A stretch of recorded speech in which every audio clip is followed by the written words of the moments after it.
Vamos a ver ahora valores. Esta palabra valores se puede entender de muchas formas. Se puede entender como valores materiales, pero también como valores humanos. Los valores materiales, pues es todo lo que tiene un costo monetario, y los valores humanos son como cuando alguien dice, ah, él es muy honesto, tiene buenos valores, ¿no? Se fijan. Entonces hay valores humanos y valores materiales, ¿no? Primero vamos a ver la definición universal, ¿no? Valor, fíjense que viene de la palabra axios. Por eso cuando vean algo que tenga que ver con algo axiológico, significa el estudio de las acciones, ¿no? Lo vamos a ver más adelante. La palabra griega axios se traduce como valor, pero valor en general, ¿eh? Utiliza la palabra valor, implica una serie de concepciones que van desde un objeto altamente estimado, o sea, algo material, por su significado emocional, pasando por bienes monetarios, contenidos en una cuenta bancaria, incluso, como ahorita mencionamos, puede hablarse de actos humanos. Ahí le taché en vez de subrayar, ¿no? Ahí está, de actos humanos que se consideran trascendentes, ¿no? Como ahorita lo mencioné. O bien de juicios que permiten establecer la diferencia entre lo que ya hemos visto, lo bello, lo bueno, lo verdadero, lo fuerte, lo malo, etcétera, ¿no? Entonces, valor, ¿qué significa valor? Es lo que puede ser considerado como verdaderamente valioso, ya sea material, ya sea humano o ya sea un juicio de valor, ¿no? Todo esto es un valor. ¿Qué es un camión de valores? Pues es el que tiene dinero y tiene divisas y tiene ahí cosas de mucho valor, ¿no? Pero también, ¿qué decimos? Es una persona que tiene buenos valores. Ah, en su casa le enseñaron bien, ah, tiene valores humanos, ¿no? El término valor aplicado a la economía fue utilizado por Marx. Acuérdense que Marx fue el que hace el materialismo histórico. ¿Qué es lo material? Lo económico. ¿Quién proporcionó características esenciales que lo distinguen? Pero la explicación ofrecida por este filósofo es determinante, o sea, que tiene nada más que ver con este concepto que vimos aquí, ¿no? Para entenderlo de forma general, que es un valor, como lo acabamos más o menos de hacer aquí arriba, hay que explicar por qué un objeto es útil para el hombre cuando satisface una necesidad, ¿no? Por lo que tiene un valor de uso. Y aquí vamos a entrar en un problema que también en el examen les van a hacer muchas preguntas, ¿no? ¿Cómo determino yo que un objeto es valioso o no lo es? ¿Cómo determino si algo que hizo una persona es un valor humano o no lo es? Te vamos a llegar ahí. Por ejemplo, un lienzo de seda adquiere valor en el momento que puede ser utilizado por sus características sensibles o materiales, ¿no? Su valor de uso solo existe cuando la tela es utilizada en la confección de un objeto, ¿no? Ahí les va. Ya ven que hay muchos tipos de tela, ¿no? Hay tela de manta, hay tela de algodón, hay tela de poliéster, hay tela de nylon, pero también hay tela de seda. Hoy sabemos que de las que acabo de mencionar, al menos la seda vale más, ¿no? Oye, pero ¿por qué la seda vale más? Porque está más suavecita, es más fina. ¿Y por qué es más fina si una camiseta de alguna tela de algodón también lo puede ser? Pues porque desde épocas antiguas la seda se extrae de maneras de un proceso artesanal muy complicado. Entonces la seda tiene más valor. Aparte por la manera en que se extrae, como por sus características, ¿no? Es más suavecita, es más fina. Ah, ok, entonces tenemos un valor que sabemos que es mejor que las otras telas, pero ¿quién definió eso? ¿Quién definió que la seda valía más? Pues la gente, porque por eso dice aquí, ¿no? El que yo diga, a ver, voy a envolver las tortillas en una tela, pues lo pueden envolver en cualquier tela. Si agarro una tela de manta o si agarro ahí una tela de algodón o lo que sea, donde sea que la se mueva una servilleta, pues va a servir para lo mismo, pero hasta que alguien lo distinga, es cuando alguien va a determinar. Oye, esto vale más. Esto vale más, ¿por qué? Y aquí entramos a otro mundo que es porque es más difícil de hacer, es más difícil de conseguir, es más difícil de elaborar o es más escaso. Ya ven que también la escasez hace que un objeto valga más, ¿no? Entonces, ¿qué quiere decir? Que el valor de un objeto va a ser, ahorita vamos a ver unas palabras que también ya hemos visto y ahorita vamos a repasar, puede ser subjetivo o puede ser objetivo, ¿no? El valor objetivo es ese. ¿Para qué lo vas a usar? No, pues para envolver tortillas. Ah, entonces, pues está bien. El valor subjetivo es todo lo que ahorita mencioné. ¿De qué está hecho? ¿Cuánto tiempo tomó hacerlo? ¿De dónde lo trajeron? cuánta gente estuvo involucrada en el proceso, ¿no? ¿Sí me explico? Entonces, todo eso hace que los valores, tanto humanos como los valores materiales, tengan un valor objetivo o subjetivo. En el ejemplo anterior están los dos elementos del valor. Por una parte, las propiedades materiales de la seda como objeto y por el otro, el que proporciona el sujeto que usa la mercancía, que es los, ¿ya vieron aquí lo que estaba diciendo? Objeto, sujeto, objetivo, subjetivo. Ahí está otra vez esas palabras. De lo anterior se concluye que el valor de uso de un objeto solo es posible para el hombre, pues él como ser social lo va a saber apreciar. Oye, ¿y qué pasa si yo no sé apreciar una buena tela, un buen vino, una buena carne, ¿no? Se fijan, es subjetivo. El objeto posee propiedades que lo distinguen en sí mismo. Solo adquiere un valor estimado práctico cuando es apreciado por el hombre. Lo que ahorita mencionaba, una tela es una tela, dependiendo, no importa de qué material sea, pero ya cuando alguien que sí sabe, que sí distingue, ya va a ser diferente, ya la de seda va a valer más. Ahorita que mencioné el ejemplo del vino, si yo no tengo paladar para el vino, yo voy a decir, pues dame el que sea, ¿no? Y no lo voy a distinguir porque pues yo no sé cómo estimar el valor de un vino añejo a de un vino que es más nuevo. Pero una persona que sí sepa, va a probar un vino que es muy añejo, que tiene, no sé, 100 años y va a decir, un vaso de este vino vale $500, ¿no? En cambio, de este vino que es más nuevo, pues nada más ha de valer unos dos, ¿no? Para que un objeto tenga valor de uso, es necesario que sirva para satisfacer una necesidad humana, independientemente si es un producto natural o es el resultado del trabajo humano. Pero dicho producto también puede ser intercambiado. Otro problema, ¿no? ¿Qué vale más? ¿Tu pescado o mi pollo? ¿Qué vale más? ¿Tu vino de hace 100 años o el mío de hace 150, ¿no? En este momento adquiere el carácter de mercancía. ¿Cuándo es mercancía? Cuando se puede intercambiar o se puede comprar y vender, ¿no? En consecuencia, adquiere un doble valor, el valor de uso y el valor de cambio. Ya vimos que el valor de uso es el que le da a la gente que lo va a usar, ¿no? Y el de cambio es cuando lo cambiamos, vendemos o compramos. El valor de cambio de una mercancía se obtiene al compararlo. Esta es la palabra clave. Al compararlo con otras mercancías. Y el valor de uso es el que usamos cuando el hombre satisface una necesidad. Acuérdense, el valor de uso de un objeto es cuando el ser humano satisface su necesidad. El valor de cambio es cuando lo comparamos con otras mercancías y no tiene que ver con el uso. Pues no importa la necesidad que pueda satisfacer, ¿no? Lo que interesa es el valor de cambio para el hombre. ¿Quién de ustedes me da un ejemplo? Me lo pueden decir o me lo pueden escribir de esto último que acabamos de ver. ¿Quién de ustedes me puede decir, a ver, esto vale mucho para ciertas personas, pero para otros puede no valer nada? ¿Quién se le ocurre uno? Porque, por ejemplo, un ejemplo de valor de uso es el agua. Si yo me estoy muriendo de sed, yo necesito el vaso de agua, ¿no? No es porque el agua sea de marca. Y miren, ya les acabo de dar una respuesta ahí muy buena, ¿no? No es que sea un agua de marca, a mí yo quiero agua. Y el agua, pues es algo muy abundante, pero si yo donde estoy no hay. Y nada más si una tienda donde venden, ya saben, la botellita en 10 pesos, pues la compras, ¿no? Es más, si valiera 50 la compras. ¿Por qué? Porque estoy sediento. Eso es otro concepto que es la plusvalía, ¿no? Que un objeto vale más dependiendo de cuánto lo necesite, ¿no? ¿Qué tanto? ¿Si han visto esos canijos que cuando llueve andan vendiendo los paraguas y antes de que llueva dice, ay, valen 20 pesitos, ¿no? Unos paraguas sencillos, pero luego empieza a llover y dice, no, ya valen 100. ¿Por qué? Porque ahora los necesitas, ¿no? Ahora sí, o los Uber.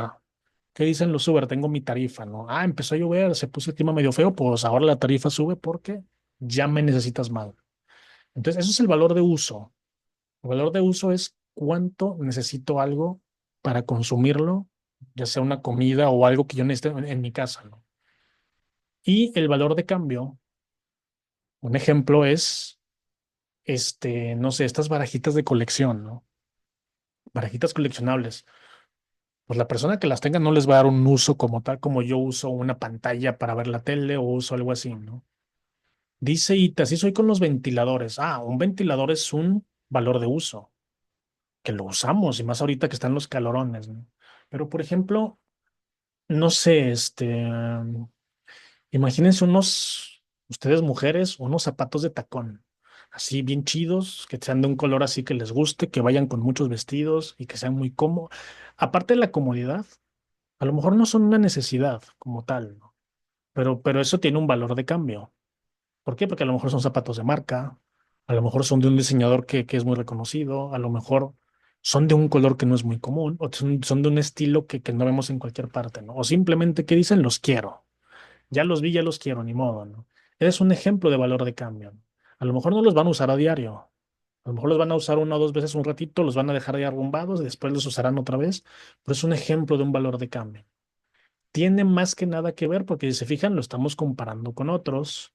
Este, y tiene más que ver eso que el uso que yo le pueda dar. Como el ejemplo que ahorita les puse de esas barajitas que la gente compra de beisbolistas o de jugadores de americano que valen un montón, ¿no? Es un pedazo de cartón que vale a veces decenas o cientos de miles de pesos, ¿no? ¿Qué pasa con esas personas? Compran ese pedazo de cartón, dice, oye, pues esto vale mucho, no lo va a usar, no lo va a usar para nada. O sea, por eso pues, aquí dice esto y es muy importante. El valor de un cambio de mercancía, al compararlo con otras mercancías, es donde obtiene su valor. No tiene que ver con el uso que se le vaya a dar. El que tiene una barajita que valga 100,000 pesos o un cómic, el número uno de Spider-Man o de Superman, no lo va a usar. Seguramente lo va a comprar y no lo va a abrir, no lo va a tocar con sus manos, ¿no? Porque no importa el uso que le dé, porque no es una necesidad que vaya a satisfacer. Lo que importa es el valor de cambio, o sea, su costo, su valor. Esto va a valer más con el tiempo, porque cada año que pasa, pues esto cada vez va a ser más raro. En las sociedades capitalistas, donde el mercado rige el precio de una mercancía, para fijar su valor monetario se evalúan las propiedades útiles, el trabajo necesario que implicó dicha mercancía y la relación que tiene con las necesidades del hombre. El valor de uso y cambio, que ya lo distinguimos, ya más o menos ya tenemos la idea de qué es cada uno, está determinado por la relación que guarda el hombre, ya sea con una propiedad humano-social. Para Adolfo Sánchez Vázquez, el valor se define como, él decía, el valor no lo poseen los objetos de por sí, sino que lo adquieren gracias a su relación con el hombre como ser social. Pero los objetos a esta vez solo pueden ser valiosos cuando están dotados efectivamente de propiedades objetivas. Ejemplo es el oro. El oro, el metal oro, hoy es muy costoso, siempre lo ha sido y cada vez lo va a ser más, ¿no? El oro tiene propiedades objetivas, pero ¿cuánto cuesta? El ser humano le dio ese valor dependiendo de la ley de oferta y demanda, o los diamantes también, ¿no? Esos son ejemplos de esto que estamos viendo aquí, ¿no? El oro como tal es un metal que ahí está en la naturaleza, pero tiene propiedades objetivas. Su brillo, su maleabilidad, su conductividad, todo eso. Ahora vamos a ver esto que son, ya me lo acabamos, ¿eh? Ya me lo acabamos, ahorita vamos a hacer el cuestionario.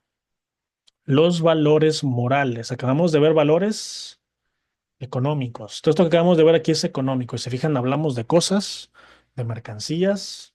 Ahora vamos a hablar de los valores morales, que suenan mucho a lo que decíamos hace rato de los valores humanos. En términos generales, hace referencia a cualquier bien que atrae de cualquier manera. Eso es un valor. Un valor es cualquier bien que atrae de cualquier manera.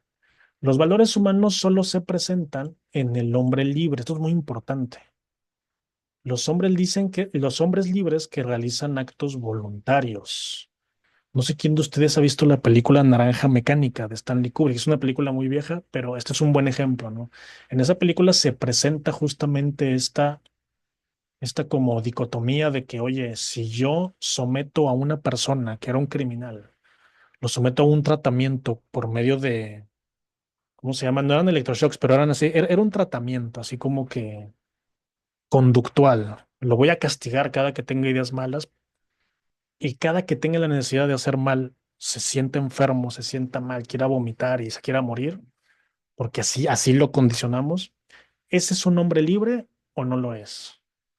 Y llegamos a la conclusión de que no es un hombre libre, es un hombre que ha sido lastimado porque le han puesto ahí como que en su mente ahí como que una idea extraña y lo condicionaron su cuerpo que se sintiera mal. Él a lo mejor sí quiere seguir haciendo el mal, pero su cuerpo no se lo permite, ¿no? Entonces eso es un ejemplo, ¿no?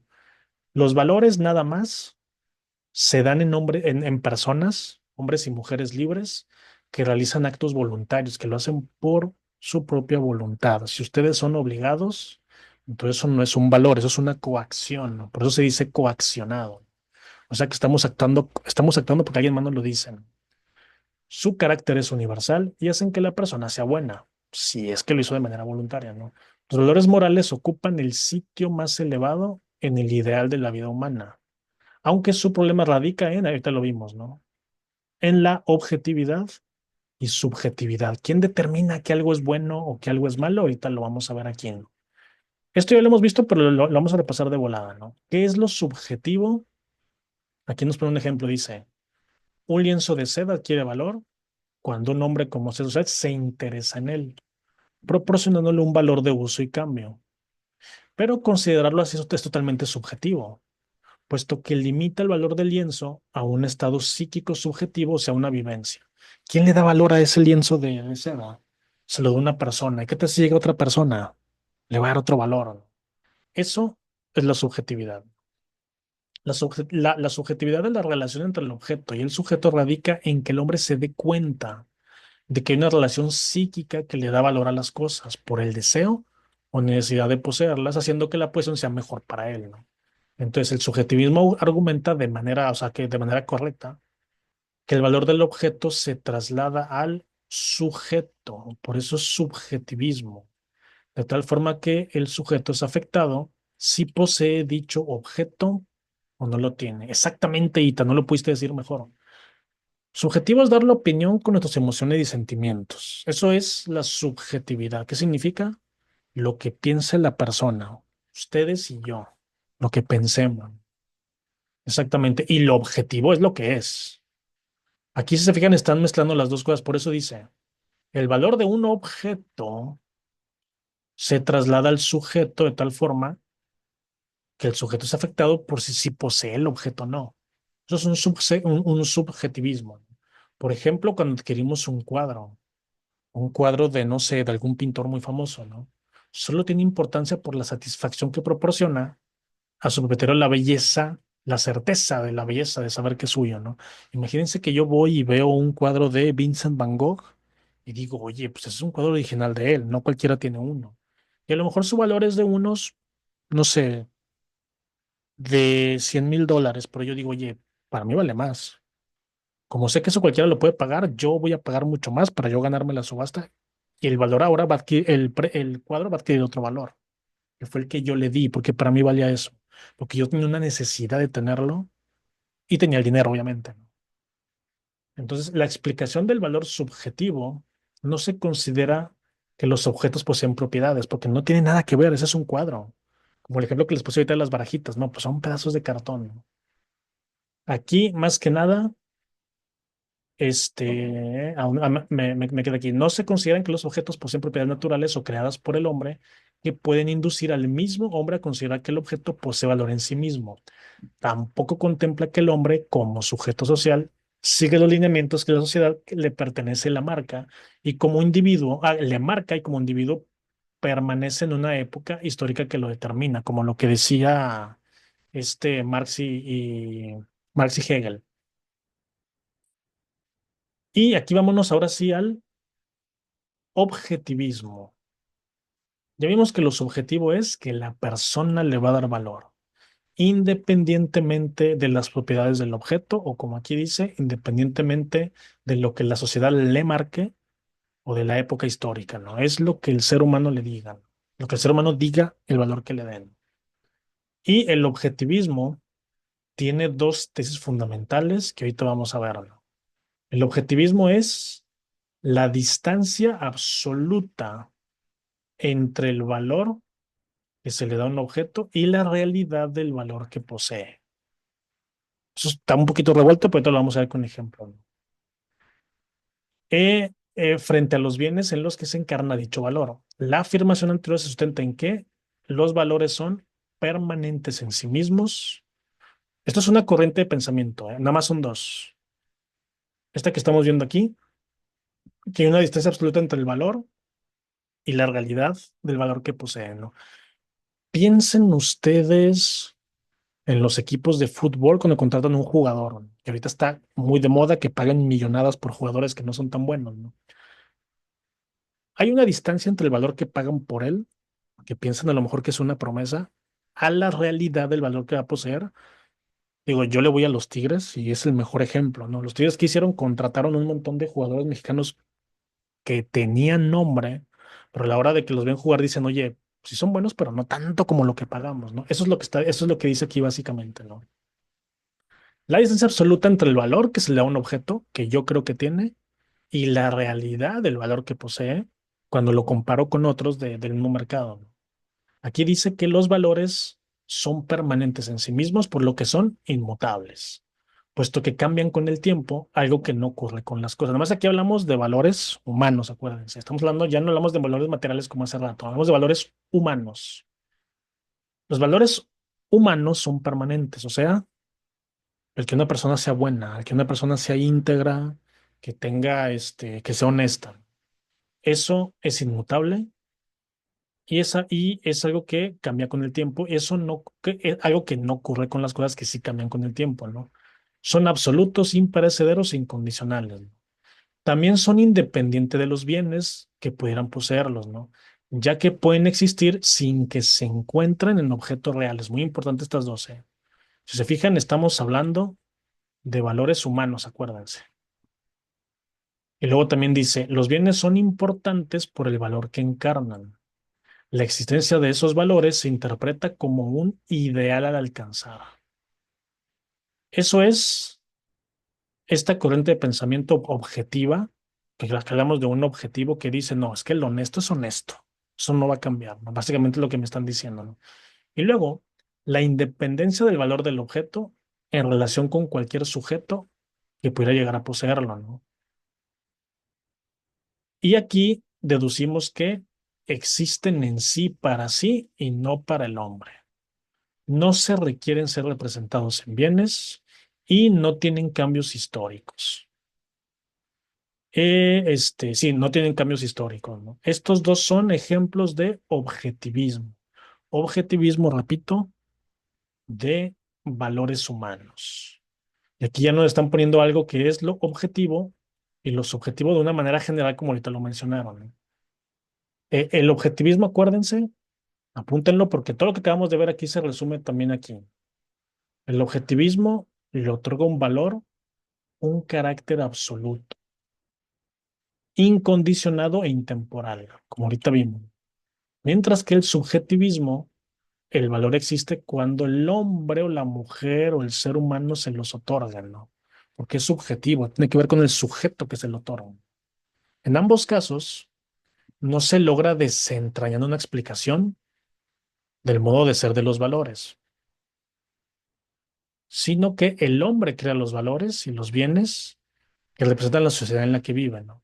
Los valores son creaciones humanas que solo existen y son realizables por y para el hombre, objetivas y subjetivas. Fíjense cómo el oro, que es algo objetivo, también tiene un valor subjetivo. Un poquito revuelto, pero ya tenemos entonces claro lo que es lo subjetivo, lo objetivo, los valores humanos, los valores materiales. Y vamos aquí a la encuesta. Vámonos desde abajo, nos vamos a ir desde abajo hacia arriba para que, o no, desde arriba hacia abajo, mejor, vámonos desde acá, ¿no? Esto lo vimos en la edición anterior, a lo mejor no se acuerdan mucho, ¿no? Pero ahorita lo repasamos de volada, ¿no? Dice, la función de la conciencia moral, ¿se acuerdan lo que era la moral? ¿Qué creen que sea?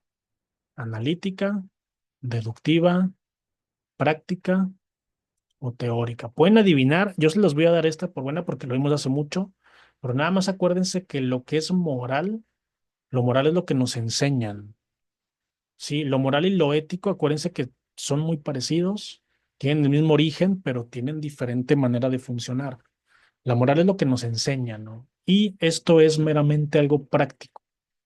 Acuérdense, la moral tiene una función que es práctica. Acuérdense siempre de eso.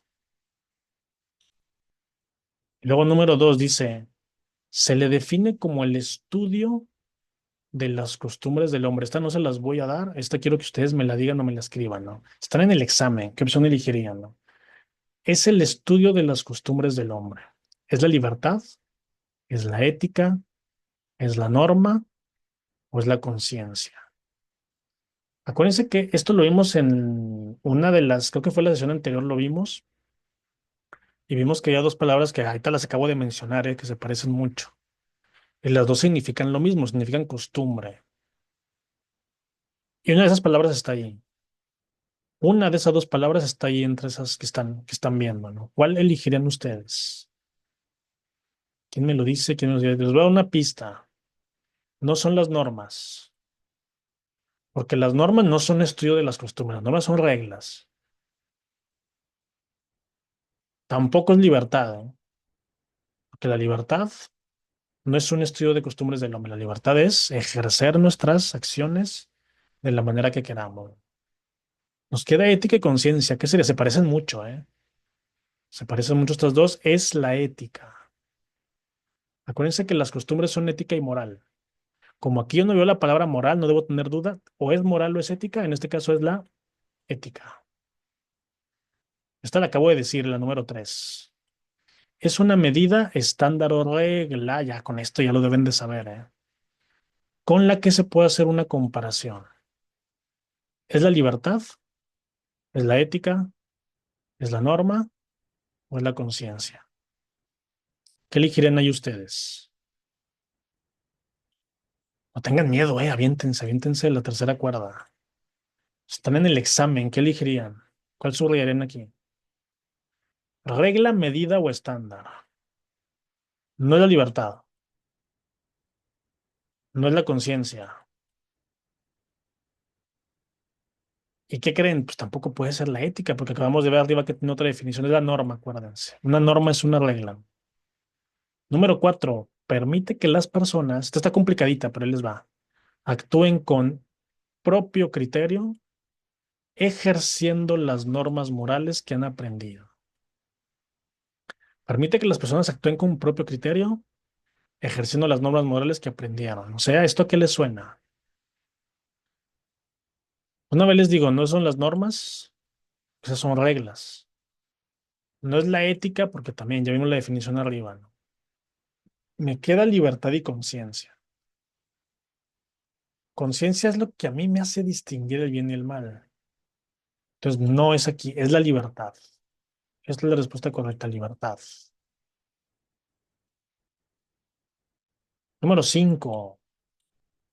Me la contestó, no, no había visto Lorena, que habías contestado. Lorena dice libertad, es correcto. La número 5. Es el juicio, ahorita lo acabo de decir, ¿eh? Lo acabo de decir ahorita, ¿no? Es el juicio práctico de lo bueno o lo malo. Esas son las palabras clave, ¿no? ¿Qué fue lo que acabo de decir que es lo bueno y lo malo? ¿Es la ética, la norma, la conciencia o la libertad, ¿no? Es el juicio de lo que es bueno o malo sobre un acto individual que puede o no realizarse. ¿Qué opción eligen? ¿Qué dirían que es ahí? ¿No es la norma? ¿Con qué más les puedo ayudar?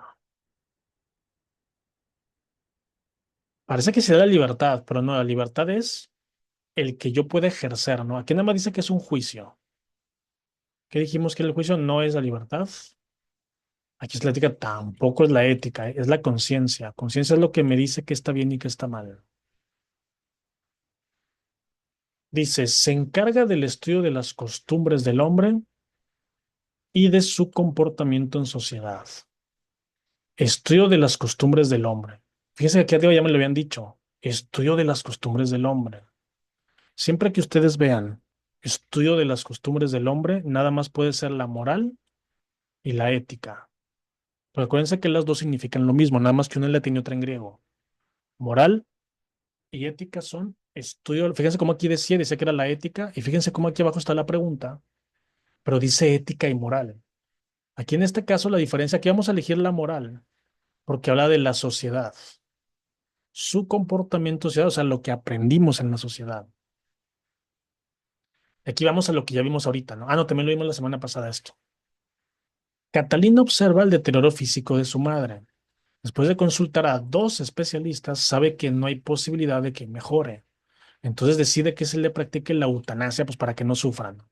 Esto hace referencia a valores morales, medios para llegar a un fin, pluralidad de sistemas morales o problemas con las normas. Esta también se las voy a dar porque la vimos la semana pasada, puede que no la tengan muy fresca, pero acuérdense que cuando yo les he hablado de temas controversiales como aborto, eutanasia, pena de muerte, acuérdense que ahí es pluralidad de sistemas morales. No son los valores morales porque valores morales son los que aprendemos en casa y en la iglesia y en la escuela. Aquí es la pluralidad de los sistemas morales. ¿Por qué? Porque hablamos de la eutanasia. Siempre que ustedes vean uno de estos ejemplos que son muy, muy, muy controvertidos, es pluralidad de sistemas morales. ¿Qué es pluralidad? Que unos van a estar a favor y unos en contra. ¿A qué se va a enfrentar Catalina? Pues a que haya gente de su familia que le diga que está muy bien porque su mamá ya no va a sufrir. Hay gente que le va a decir que no está bien porque es como un asesinato, ¿no? Entonces, cualquiera de las dos es una pluralidad de sistemas morales. Depende de cómo la gente haya sido educada. Y luego aquí dice, esta sí me la tenía que contestar ustedes porque ya es de lo que vimos hoy. Cada mañana observa en el espejo su reto y se pregunta, ¿por qué debo ir a trabajar todos los días? Llevar traje y corbata. ¿Esto qué creen que sea? ¿Es una obligación moral? Una vez les digo, esta no es. Es un tipo de libertad de los que ahorita vimos. Es libertad de elección, de independencia o de espontaneidad. Fíjense lo que son dos cosas las que dice ahí. Dice trabajar todos los días, que tengo que ir a trabajar todos los días y tengo que llevar traje y corbata. ¿A qué les suena esto? A lo mejor pueden estar pensando que a las tres, pero hay una que les debe sonar más. ¿Cuál sería? No les digo, es la opción C. ¿Por qué elección? Porque elección de cómo me voy a vestir, más que nada, ¿no? Trabajar todos los días suena a independencia, pero no, si la persona ya trabaja, pues ya es independiente, ¿no? Y espontaneidad, pues no, no se refiere a que sea en un momento específico, no, él está diciendo que cada mañana se levanta y piensa eso. Ahí es una libertad de elección. La moral integra la totalidad de las normas que se aprenden en el exterior.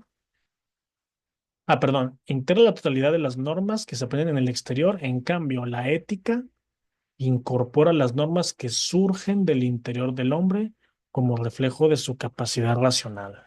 Es un enunciado muy largo en el examen. Estas son un ejemplo de preguntas de examen, ¿eh? Así les pueden venir. Están un poquito revueltas, pero fíjense cómo parecen más sencillas de lo que son. Esta 9 lo que me está diciendo es que no habla de la moral. Ya me está explicando algo que ya vimos. Son normas que se aprenden en el exterior, o sea, en la sociedad. En cambio, la ética, acuérdense que habla de lo racional, de lo que yo decido con el tiempo que está bien y que está mal. ¿Este fragmento de qué habla?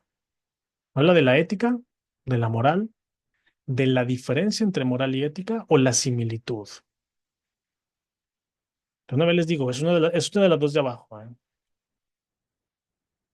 Parece sencilla, pero está complicada. ¿Es la diferencia o la similitud?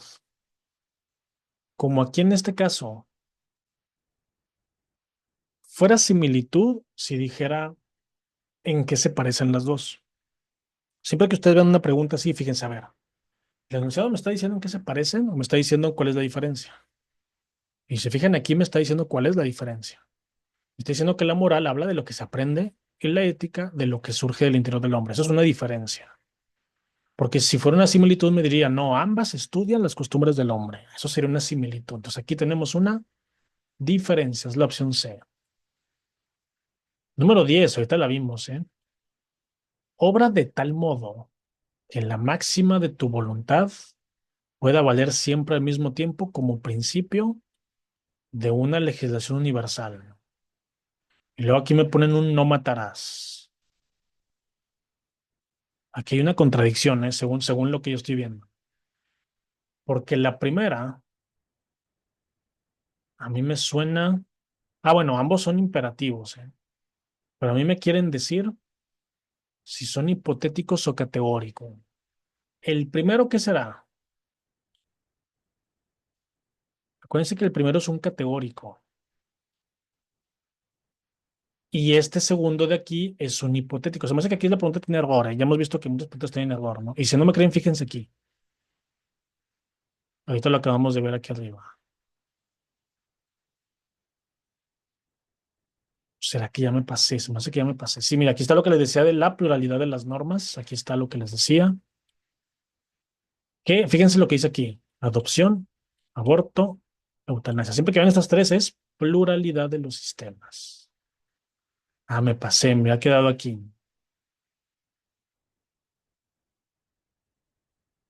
Aquí está. Fíjense cómo aquí están los dos, ¿eh? El imperativo hipotético es ese que ya habíamos visto, el no matarás, ¿no? Si robo, seré encarcelado, ¿no? Y el categórico es, si se fijan, es la misma frase que está aquí. Obra de tal modo que una legislación universal. Este es el categórico y el no matarás es el hipotético. Entonces ahí me pusieron a mí los dos. Pero está bien, así practicamos más. Aquí sí está lo que le decía. Si robo, seré encarcelado. Si quieres llegar a viejo, debes seguir consejo. Estos son imperativos hipotéticos, porque son lo contrario a lo que vimos aquí. Este de aquí, de hecho, también no matarás debería estar aquí, ¿eh? No matarás también debería estar ahí. Y por último, ya con esto nos vamos, ¿eh? Por la postura subjetiva del valor, subjetiva, ¿eh? Este únicamente puede existir si alguien lo percibe, o sea, si hay un hombre que lo valora. B, se genera de una cualidad común en los objetos que se llaman valores. C, no existe solo para las formas de vida buenas, moralmente irresponsables. Y D, existe sin limitaciones del sujeto que lo valora, es decir, sin la